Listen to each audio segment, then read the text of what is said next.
नमस्कार, आप देख रहे हैं भारत अपडेट और मैं हूं आपके साथ जैनिश मसीह। बुलेटिन की शुरुआत करेंगे बड़ी खबर के साथ। तो आपको बताते चलें, यूपी के 26 जिलों में फिर बढ़ेगा पारा। तो ये बड़ी जानकारी आपकी टीवी स्क्रीन पर, जहां आपको बता दें कि यूपी में एक बार फिर भीषण गर्मी सताने वाली है, क्योंकि यूपी के 26 जिलों में फिर से एक बार पारा बढ़ने वाला है। मौसम विभाग ने जारी किया हीट वेव का अलर्ट। तो ये बड़ी जानकारी आपकी टीवी स्क्रीन पर, जहां मौसम विभाग ने हीट वेव का अलर्ट जारी कर दिया है। इसी के साथ 4 से 5 दिनों में कई जिलों में लू का अलर्ट भी जारी कर दिया गया है। आज 26 जिलों में तापमान बढ़ने का अनुमान। तो ये बड़ी जानकारी, जहां आज 26 जिलों में तापमान में बढ़ावट देखी जा सकती है। वहीं आपको ये भी बता दें कि वाराणसी, अयोध्या, बहराइच समेत कई जिले इस हीट वेव की चपेट में आ सकते हैं। तो ये बड़ी जानकारी, जहां मौसम विभाग ने हीट वेव को लेकर अलर्ट जारी कर दिया है। वहीं आपको ये भी बता दें कि 4 से 5 दिनों में कई जिलों के लिए अलर्ट जारी किया गया है। तो ये बड़ी जानकारी, जहां वाराणसी, अयोध्या, बहराइच समेत कई जिले इसमें शामिल हैं। यूपी के 26 जिलों में एक बार फिर पारा बढ़ने का अनुमान है। वहीं मौसम विभाग ने हीट वेव को लेकर अलर्ट जारी कर दिया है। तो आपको बता दें कि यूपी में एक बार फिर भीषण गर्मी का सितम देखने को मिलने वाला है। एक बार फिर भीषण गर्मी लोगों को सताने जा रही है, जिसको लेकर मौसम विभाग ने अलर्ट जारी कर दिया है। वहीं आपको ये भी बताते चलें कि लोगों को इस भीषण गर्मी में सतर्कता बरतने की भी अपील की गई है। लोगों से दोपहर के वक्त अपने ही घर में रहने की सलाह दी गई है। साथ ही अगर जरूरत ना हो तो वो दोपहर के वक्त घरों से बाहर ना निकलें, ऐसी अपील की गई है। वहीं आपको ये भी बताते चलें कि इस भीषण गर्मी को लेकर प्रशासन एकदम मुस्तैद है। तो ये बड़ी जानकारी, जहां आपको बता दें कि आज 26 जिलों में एक बार फिर पारा बढ़ने वाला है। वहीं आपको ये भी बता दें कि मौसम विभाग ने हीट वेव को लेकर अलर्ट जारी कर दिया है। तो आपको बताते चलें कि मानसून आने तक पूर्वांचल में गर्मी और लू का अलर्ट जारी है। इसी के साथ आज 26 जिलों में लू का अलर्ट जारी कर दिया गया है। वहीं मौसम विभाग ने लोगों से सतर्कता बरतने की अपील भी की है। यूपी के 26 जिलों में एक बार फिर पारा बढ़ने वाला है। इसी के साथ लोगों से को सलाह दी गई है कि वो दोपहर के वक्त अगर ज़रूरत ना हो तो अपने घरों में ही रहें और बाहर ना निकलें। इसी के साथ डिहाइड्रेशन से लोगों को बचने की सलाह दी गई है। वक्त वक्त पर पानी पीने की सलाह दी गई है। इसी के साथ लोगों को इस मौसम में, इस भीषण गर्मी के मौसम में सूती कपड़े पहनने की भी सलाह दी गई है। तो आपको बताते चलें कि इस भीषण गर्मी से लड़ने के लिए प्रशासन एकदम मुस्तैद है, एकदम तैयार है। वहीं मौसम विभाग ने आज 26 जिलों के लिए भी अलर्ट जारी कर दिया है। वहीं इन जिलों में वाराणसी, अयोध्या समेत कई जिले शामिल हैं। आपको बता दें कि मॉनसून आने तक पूर्वांचल में गर्मी और लू का अलर्ट है। तो मॉनसून आने से पहले यूपी में गर्मी के 2 अलग मिजाज देखने को मिल रहे हैं। तय समय पर बारिश नहीं होने से पूर्वांचल के जिलों में तापमान एक बार फिर 42 से 45 डिग्री सेल्सियस के पार हो गया है। तो ये बड़ी जानकारी, जहां 42 से 45 डिग्री तक पारा बढ़ गया है। वहीं आपको ये भी बताते चलें कि प्रयागराज, वाराणसी और बलिया जैसे कई जिलों के लिए अगले 3 से 4 दिनों तक भीषण लू का अलर्ट भी जारी कर दिया गया है। वहीं वाराणसी, अयोध्या के लिए भी ये अलर्ट जारी किया गया है। साथ ही अगर लखनऊ और कानपुर की बात करें तो आपको बता दें कि लखनऊ, कानपुर और नोएडा जैसे मध्य व पश्चिमी इलाकों में बारिश का पारा भले ही 38 से 40 डिग्री के बीच रुक समझ में आ रहा है, लेकिन हवा में नमी बढ़ने से चिपचिपी और पसीने वाली गर्मी अपने चरम पर है। यानी आने वाले समय में भीषण गर्मी और ज़्यादा सताने वाली है। ये उमस भरी गर्मी आने वाले समय में और सताएगी। लोगों को राहत मिलने की उम्मीद अभी फिलहाल नहीं दिखाई दे रही है। वहीं लोगों को सलाह दी गई है कि वो इस भीषण गर्मी के मौसम में अपने घरों में रहें, हर सावधानी बरतें, सतर्क रहें।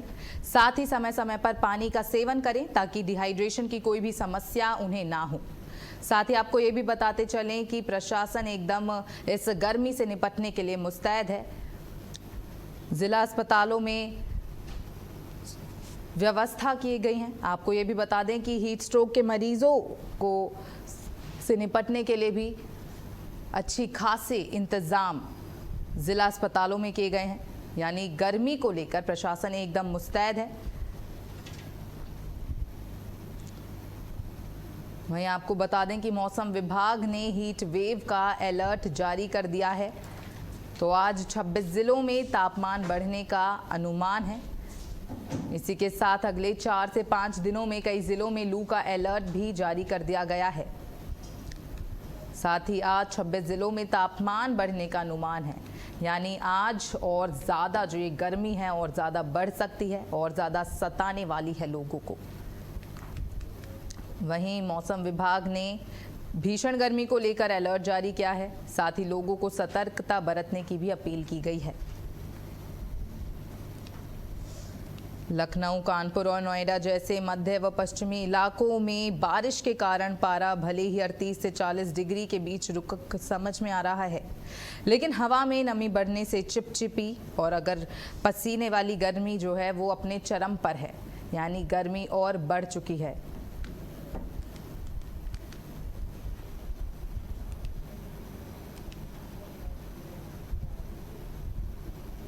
और इस खबर पर ज़्यादा जानकारी के साथ हमारे संवाददाता अलग अलग जगहों से हमारे साथ जुड़ चुके हैं। तो हमारे साथ मिर्ज़ापुर से हमारे संवाददाता मनीष त्रिपाठी, विनय मिश्रा प्रयागराज से और लखनऊ से रमन मिश्रा जुड़ चुके हैं। तो देखिए, सबसे पहला मेरा सवाल लखनऊ से रमन मिश्रा आपसे रहेगा। देखिए, जो गर्मी है आने वाले समय में और कितना अपना भयावह रूप दिखा सकती है गर्मी? बिल्कुल, अभी तक जहाँ पे हवा वाली गर्मी पड़ रही थी, सूखी गर्मी और तेज धूप के कारण गर्मी पड़ रही थी, लेकिन जैसे जैसे थोड़ी थोड़ी बारिश होगी वैसे चिपचिपाहट वाली गर्मी शुरू हो जाएगी, जिसमें टेम्परेचर तो कम रहेगा लेकिन उमस बढ़ जाएगी, व्यक्ति व्याकुल होगा गर्मी से। और अब ऐसी गर्मी तमाम जनपदों में शुरू भी हो गई है, क्योंकि बुधवार को जिस तरीके से लगभग 26 जनपदों में बूंदाबांदी हुई और वहाँ पे जो उमस बढ़ी है उससे गर्मी तेज हो गई। और कुछ ऐसे जनपद हैं जहाँ पर अभी भी तेज लू चल रही है और वहां पर वैसी गर्मी का प्रकोप है। जैसा कि हमने पिछली बार भी ये जिक्र किया था कि जैसे जैसे बारिश जितनी तेज होगी और बारिश के वक्त तो मौसम सुहाना होगा, ठंडा होगा, लोगों को आनंद आएगा, लेकिन उसके बाद में ये फर्क पड़ता है कि व्यक्ति को, लोगों को उससे राहत मिलती है या फिर प्रकोप और ज्यादा बढ़ेगा। तो ऐसा महसूस हो रहा है, क्योंकि जितनी भी बारिश हालांकि बहुत ज्यादा नहीं हुई है, लेकिन थोड़ी सी बारिश के बाद ही जो है गर्मी और भयावह हो जा रही है। बस गर्मी का जो है स्वरूप बदल जा रहा है। वही रमन, जैसा आपने बोला कि गर्मी जो है वो और ज्यादा भयावह रूप अपना दिखा रही है, तो इस भीषण गर्मी से निपटने के लिए प्रशासन ने क्या कुछ विशेष इंतजाम किए हैं? इस भीषण से गर्मी से निपटने के लिए पहली बात तो प्रशासन ने निर्देश जारी किए हैं किस तरीके से आपको बाहर निकलना है, कैसे कार्य करने हैं। और साथ में जगह जगह पे जो महानगर है वहाँ पे चौक चौराहों पर जो विश्राम गृह बनाए गए हैं, वातानुकूलित बनाए गए हैं या फिर पंखों वाले बनाए गए हैं, जगह जगह पर पानी की व्यवस्था की गई है। हॉस्पिटल्स में स्पेशल बेड जो है वो रिजर्व किए गए हैं कि अगर किसी कोई गर्मी से परेशान आता है या किसी कोई हीट स्ट्रोक का शिकार होता है या फिर उमस वाली गर्मी का शिकार होता है, बीपी हाई लो होती है गर्मी के कारण अक्सर देखा जाता है, तो ऐसे लोगों का तुरंत उपचार हो, प्रशासन अपनी तरीके से पूरी व्यवस्था प्रशासन ने की है। सरकार का शुरू से निर्देश था कि गर्मी को लेकर पहले से ही प्रशासन सतर्क रहे, क्योंकि अगर सतर्क नहीं रहेगा तो जिस तरीके से अचानक से गर्मी बढ़ जाती है लोग परेशान हो जाते हैं, और इसीलिए पहले से जागरूकता भी फैलाना सरकार ने शुरू कर दिया था। वहीं अब मनीष, मेरा आपसे सवाल रहने वाला है। तो देखिए मनीष, गर्मी की स्थिति मिर्जापुर में अभी क्या कुछ बनी हुई है? बता दें कि अभी जो है 10 बज रहा है और इस समय जो है पारा जो है 38 डिग्री है, और जैसे जैसे ये दिन चढ़ता जाएगा वैसे वैसे जो है ये उमस जो है बढ़ती हुई चली जाएगी। कल हल्का बूंदाबांदी जरूर हुई थी, लेकिन लोगों को इससे राहत नहीं मिली है, बल्कि एकदम उमस वाली जो है गर्मी पूरी तरह से यहाँ पे बढ़ी है और लोगों को जो है चक्कर आने का और इस सब का शिकार जो है लोगों को देखने में जो है आया है। इसके जो पेशेंट जो है अस्पताल में पहुंच रहे हैं। भाई मनीष, देखिए जिले अस्पताल के लिए क्या कुछ विशेष इंतजाम किए गए हैं, क्योंकि अभी भीषण गर्मी बहुत ज्यादा देखने को मिल रही है, तो हीट स्ट्रोक के जो मरीज हैं उनके लिए क्या कुछ विशेष इंतजाम जिला अस्पतालों में किए गए हैं? जैसे ही आपको बता दें कि यहाँ पे मिर्जापुर जिला अस्पताल में हीट वेव के लिए जो अलग से वार्ड बनाया गया है, लेकिन अभी तक यहाँ पे कोई भी हीट वेव का जो है शिकार जो है मरीज नहीं हुए हैं। लेकिन जो है यहाँ पे पूरा शासन सतर्कता बरत रही है, और जैसे जैसे यहाँ पे दिन चढ़ रहा है वैसे वैसे गर्मी जो है तो एकदम अपना विकराल रूप ले रही है, क्योंकि हवा चल रहा है और अभी देख रहे हैं ऊपर आसमान पे बादल जो है। लेकिन क्या नाम है, जैसे धीरे धीरे समय बीतेगा 12, 1, 2 ऐसे ऐसे जो गर्मी अपनी जो है प्रचंड रूप जो है लेती हुई चली जाएगी, और लोग जो है एकदम परेशान और चक्कर आना और जो है घबराहट होना, इस सब की शिकायत चूंकि लोगों में देखने को मिला।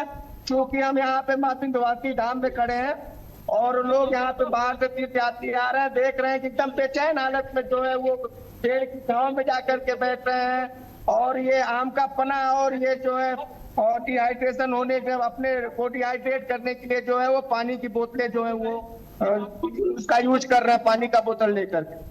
और चूंकि यहाँ पे जो है जिला प्रशासन और नगर पालिका ने जगह जगह प्याऊ और जो है पानी की व्यवस्था की हुई है, और यहाँ पे जो है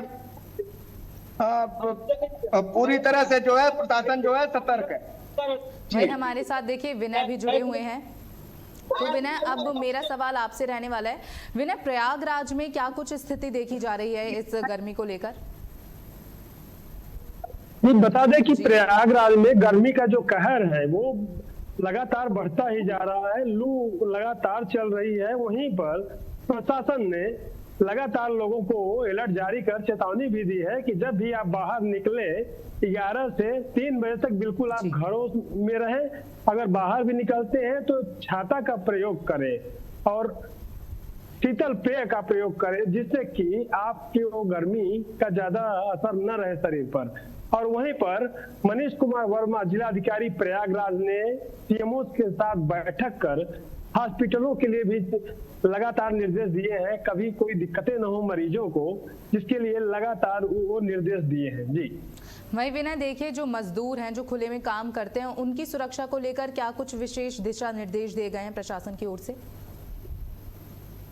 ये मजदूरों की अगर बात करें तो उनको जो है सलाह दी गई है प्रशासन की ओर से कि आप जो है धूप में काम न करें और छांव में ही काम करें, क्योंकि 11 से 3 बजे तक का जो समय है वो कड़कती टाइम है वो, और जिसमें कि अभी आप देख रहे हैं कि लगभग 10, सवा 10 के समय हो रहा है और गर्मी कितनी तेज इस समय है इसी समय, और आगे आप समझे कि गर्मी कितनी तेज रहेगी, अभी तो पूरा दिन ही बाकी है।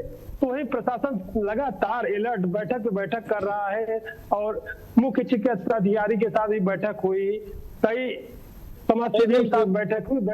बैठक के बाद जो है ये लोगों को सलाह दी जा रही है कि आप गर्मी से बचें। जी वहीं देखिए हमारे साथ रमन भी लगातार जुड़े हुए हैं। तो रमन, अब मेरा सवाल आपसे होने वाला है। देखिए रमन, जो ये भीषण गर्मी पड़ रही है इसके पीछे प्रमुख कारण क्या है कि इन सालों में हमने देखा है कि आजकल जो गर्मी है वो कुछ ज्यादा ही पड़ने लगी है, भीषण हो गई है। इसके पीछे का प्रमुख कारण क्या है? गर्मी के बहुत सारे कारण हैं जो प्राकृतिक रूप से भी हैं और जिस तरीके से कृत्रिम रूप से भी हैं। महानगरों में खास कारण है कि यहाँ पर पेड़ पौधों की कमी है और यहाँ पर बड़ी बड़ी इमारतें हैं, हवा का वो इस तरीके से चलना नहीं हो पाता और तमाम गाड़ियां चलती हैं जिससे प्रदूषण होता है। लगभग हर घर में अगर कोई भी एक अपार्टमेंट बना है तो उसमें 400 से 500 फ्लैट हैं, एक फ्लैट में 3 एसी लगा हुआ है और लगभग गाड़ियां जिस तरीके से सड़कों पर जाम लगा होता है, हर गाड़ी में एसी चलती है। ऐसे में पूरा जो वातावरण है अब वो बदल चुका है। जिस तरीके से 10 साल 20 साल पहले परिस्थिति थी वो ऐसी नहीं रह गई है। आदमी कुछ तो राहत लेता है लेकिन जो प्रकृति का जो बैलेंस हो, नेचर का बैलेंस नहीं हो पा रहा है। वहीं पर बात करें पूरे उत्तर प्रदेश की जो ग्रामीण इलाकों की बात करें तो पेड़ों की जो कमी है, पहले गांव में जंगल टूटे रहते थे, जगह जगह पर पानी तालाब भरे रहते थे, लेकिन अब बारिश की कमी, मौके पर बारिश नहीं होती है। जब गर्मी होती है तो बारिश नहीं होती है। अब बारिश कभी कभी ठंडी में ज्यादा बारिश हो जाती है। लगभग जो भी खाली जमीनें थी जहाँ पर पेड़ फुलवारी जंगल लगे थे सब कटाई की तरफ, एकदम से खत्म होने की तरफ पहुंच गए हैं। सब लोगों ने अपने खेत बना लिए हैं, वहां पर स्कूल कॉलेजेस और बड़ी बड़ी इमारतें खड़ी कर ली हैं। गांव में भी ये ऐसे हालात हो गए हैं। ऐसे में पेड़ों की कमी के कारण और बढ़ते वाहनों के कारण, बढ़ते कंस्ट्रक्शन के कारण से गर्मी का जो माहौल है वो बदल रहा है। और खासकर जिस तरीके से ग्लोबल वार्मिंग भी हो रही है उसका भी बड़ा कारण है। तो हम कह सकते हैं कि जो शहरीकरण है वही एक प्रमुख कारण है इस क्लाइमेट चेंज का। बिल्कुल, जिस तरीके से आदमी अभाव में अपनी संभावना ढूंढ रहा है, वो चाहे गांव हो चाहे शहर। अब जब भी कोई संभावना ढूंढता है तो जो हमारी पिछली चीजें हैं उसे छोड़ता है। तो जैसा कि मैंने बताया कि सिर्फ शहर ही नहीं, शहर में तब भी नाम के लिए पेड़ लग जा रहे हैं, नगर पालिका लगवा दे रही है, नगर निगम लगवा दे रहा है। लेकिन गांव में ऐसी परिस्थिति आ गई है कि अगर कोई सिंचाई करता है तो 10-10 1-1 किलोमीटर तक, 500-500 मीटर तक व्यक्ति को छांव में बैठने के लिए पेड़ नहीं मिलता। आदमी रास्ते में चलता है तो उसे अब अगर कहीं रुकना है छांव के नीचे तो उसे जल्दी पेड़ नहीं मिलता है। तो ऐसे में जिस तरीके से आदमी तरक्की कर रहा है, आदमी आगे बढ़ रहा है, डेवलपमेंट कर रहा है, लेकिन अपने नेचर से वो दूर जा रहा है। और जिस तरीके से पानी की भी बहुत सारी कई जगह पर कमियां होने लगी हैं और इसका बड़ा फर्क पड़ रहा है। वही मनीष, अब मैं आपके पास आऊंगी। मनीष, देखिए जो अभी बोला कि डिफॉरेस्टेशन से जो है क्लाइमेट चेंज हो रहा है, भीषण गर्मी पड़ रही है, वहीं इस भीषण गर्मी जो ये है आने वाले समय में भी हमें देखने को मिलने वाली है, या गर्मी से कुछ राहत मिलने की भी उम्मीद जताई जा रही है? जी मनीष।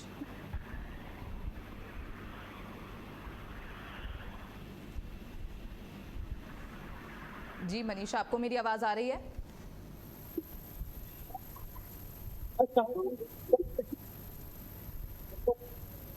ठीक है विनय, मेरा सवाल अब ये आपसे रहने वाला है कि क्या आने वाले समय में भी और ये जो भीषण गर्मी अपना और विकराल रूप दिखाने जा रही है, या फिर कुछ राहत मिल सकती है आने वाले समय में? आने वाली समय की अगर बात करें तो अगर लोगों ने अब भी उनके अंदर समझ नहीं आया, वृक्षों का कटान लगातार अगर ऐसे ही चलता रहा तो ये गर्मी और भी बढ़ सकती है। क्योंकि प्रदेश सरकार लगातार एक पेड़ माँ के नाम ये लगाने की बात कही है, लोगों को जागृत किया है, लोगों से अपील की है प्रदेश सरकार ने। लेकिन जो चीजें धरातल पे दिखाई दे केवल सेल्फी पॉइंट तक वो चीजें सीमित रह जा रही हैं। और गांव में हम की अगर बात करें तो कटान जोरों से चल रहा है पेड़ों का। अगर वृक्षों का कटान अगर ऐसे ही चलता रहा तो ये मौसम आगे और भी ऐसे बिगड़ेगा। क्योंकि अब लोग एसी में ज्यादा रह रहे हैं, एसी का प्रयोग कर रहे हैं, जिससे ग्लोबल वार्मिंग भी बढ़ रही है उससे। और अगर वो वृक्ष लगाए तो इस तरीके से गर्मी से निजात पाया जा सकता है। लेकिन जो अभी सरकारी वृक्ष भी लगाया जा रहा है केवल वो कागजों पर ही सिमट कर रह जा रहे हैं। और कुछ लोग दिखावे के लिए, सेल्फी के लिए केवल वृक्ष लगा रहे हैं। वो वृक्ष का जो है बाकायदे जो रोपण होता है, उसके बाद उसका सुरक्षा होता है, वो नहीं कर पा रहे हैं, जिससे इस तरीके से दिक्कतें आ सकती हैं। जी वहीं मनीष, अब मेरा सवाल आपसे होने वाला है। देखिए मनीष, जो आने वाले समय में है क्या और ज़्यादा भीषण गर्मी देखने को मिलने वाली है, और लोगों के लिए क्या कुछ विशेष इंतजाम किए गए हैं, पानी की क्या कुछ विशेष इंतजाम किए गए हैं? और अगर हम बिजली कटौती की बात करें तो इस भीषण गर्मी का बिजली कटौती और पानी की उपलब्धता पर कितना असर पड़ रहा है? मनीष, तो बता दें कि बिजली कटौती जो है यहाँ पे जो है बराबर हो रही है, लेकिन जो है गाँवों में जो है हर जगह पहले क्या लोग पंखे का यूज करते थे, लेकिन अब गाँवों में भी हमको एसी देखने को मिल रहा है। लोगों ने अपने घरों में एसी लगा के रखा है, हर सुख सुविधा जो है वो गाँव में मिल रही है। और रही बात पेड़ों के कटान की, तो पेड़ों के कटान जो हो रहे हैं, लेकिन फॉरेस्ट जो है सामाजिक वानिकी के माध्यम से पेड़ों को लगा भी रहा है। ये जो गर्मी का मेन वो है, वो जो है ये ग्लोबल वार्मिंग और ये जो है जो हम अपने नेचर्स के विरुद्ध जा रहे हैं। जैसे कि इस समय अगर हम बाहर टहल भी रहे हैं या छत पे भी टहल रहे हैं तो आगे पीछे जो है एसी जो है उसकी गर्म हवाएं आ रही हैं। और जैसे कि अभी जो है हम देखने को मिल रहा है कि जैसे यहाँ पे हम खड़े हैं, लोग पहले छांव में जाते थे, पेड़ के नीचे जाते थे, लेकिन आज जो है पेड़ के नीचे भी आपको राहत मिलने वाली नहीं है। पहले की अपेक्षा आज के समय में वन विभाग जितना पैसा सोशल फॉरेस्ट्री में खर्चा कर रहा है और सोशल फॉरेस्ट्री लगा रहा है और फल लगा रहा है, लेकिन वो बात आज के जो है पेड़ों में नहीं रह गई है जो कि पहले के पेड़ों में थी। और रही बात यहाँ पे बिजली कटौती की, तो यहाँ पे बिजली की खपत जो है पहले से ज्यादा बढ़ चुकी है। वही मनीष, क्या हम कह सकते हैं कि जो डिफॉरेस्टेशन हो रहा है वही एक मुख्य कारण है कि जो मॉनसून की एंट्री है उसमें भी देरी देखने को मिल रही है? देखिए यहाँ पे जो है हम उत्तर भारत में हैं और उत्तर भारत में जो है ये जून से लेकर के ये सितंबर तक जो गर्मी पड़ती है वो सड़ी गर्मी पड़ती है, क्योंकि यहाँ पे जो है बारिश होती है और चिपचिप वाला जो है गर्मी पड़ती है वो लोगों को ज्यादा बेहाल करती है मई जून की अपेक्षा। जी वहीं रमन, अब मैं आपके पास आना चाहूंगी। रमन, लखनऊ में क्या कुछ विशेष इंतजाम जिला अस्पतालों में देखने को मिल रहे हैं? जो भी सरकारी अस्पताल हैं उसमें बेड रिजर्व भी किए गए हैं कि अगर गर्मी से अगर कोई पीड़ित आता है तो उसका तुरंत से इलाज किया जाए, और जो भी एक गर्मी से परेशान आदमी होता है उसको लेकर जो भी दवाएं लगती हैं और जो भी व्यवस्थाएं होती हैं उसको लेकर वहां पर व्यवस्था की गई है। और खासकर एक स्पेशल 1-2 सदस्यीय टीम भी बनाई गई है जो ऐसे लोगों का तुरंत उपचार कर पाए। वहीं रमन, इस भीषण गर्मी का सबसे ज्यादा असर किन किन जिलों पे पड़ा है? सबसे ज्यादा जो हीट वेव है वो किन जिलों पर देखने को मिल रही है? बुंदेलखंड के जो भी जनपद है उनमें पड़ा है, चाहे बांदा हो, महोबा हो, झांसी हो, जालौन हो, चित्रकूट हो, ये सारे जिले बहुत ज्यादा, क्योंकि यहाँ पर पहले से ही पेड़ों की कमी है और जिस तरीके से गर्मी हो रही है इस बार तो रिकॉर्ड तोड़ दिया है बांदा में। और कल की बात करें तो कल प्रयागराज सबसे गर्म जिला था। प्रयागराज भी क्योंकि नदियों के लिए जाना जाता है और वहाँ भी खनन के लिए भी प्रयागराज जाना जाता है, तो प्रयागराज भी एक हिसाब से बुंदेलखंड का ही थोड़ा सा वहाँ पर भी प्रभाव रहता है। तो बुंदेलखंड वाले जो जिले हैं वो ज्यादा प्रभावित हुए, बशर्ते जो महानगर हैं उसमें भी बहुत बुरा हाल है, क्योंकि बुंदेलखंड में तो पेड़ों की और पानी की कमी के कारण से गर्मी ज्यादा वहां पर दिखती है, लेकिन महानगरों में जिस तरीके से ज्यादातर गाड़ियां, ज्यादा इमारतें, ज्यादा फैक्ट्रियां, इनके कारण से लखनऊ, नोएडा और गाजियाबाद, इन सब कानपुर, इन सब जिलों में भी गर्मी बहुत ज्यादा पड़ी है इस बार। वहीं विनय, देखिए अभी रमन ने बताया कि प्रयागराज में बहुत इस बार गर्मी पड़ी है, तो क्या कुछ प्रशासन की ओर से लोगों को एडवाइजरी दी गई है कि वो कैसे इस भीषण गर्मी में अपने आप को बचा सकते हैं? जी विनय। इस समय प्रयागराज सबसे गर्म शहरों में जो है दर्ज किया गया है। हम आपको बता दें कि यहाँ पर भीषण गर्मी लगातार पड़ ही रही है। और यहाँ पर अगर बात करें तो यहाँ पे हॉस्पिटलों में भी सुरक्षा के पुख्ता इंतजाम किए गए हैं। यहाँ पर प्याऊ की भी व्यवस्था की है, बेड्स की भी व्यवस्था की है। जो अधीक्षक हैं इनको सीएमओ के द्वारा निर्देशित किया गया है कि आप बेड्स वगैरह की व्यवस्था रखें, जिससे जो उल्टी दस्त के मरीज ज्यादा बढ़ेंगे। अगर बारिश भी होती है तो उनकी बढ़ने की जो संभावनाएं हैं उससे इनकार नहीं किया जा सकता है, क्योंकि ये गर्मी ठीक है। आप तीनों का हमारे साथ जुड़ने के लिए बहुत बहुत धन्यवाद। मनीष, विनय और रमन, आप तीनों का हमारे साथ जुड़ने के लिए बहुत बहुत धन्यवाद। तो इसी के साथ इस बुलेटिन में फिलहाल इतना ही। आप देखते रहिए भारत अपडेट। नमस्कार।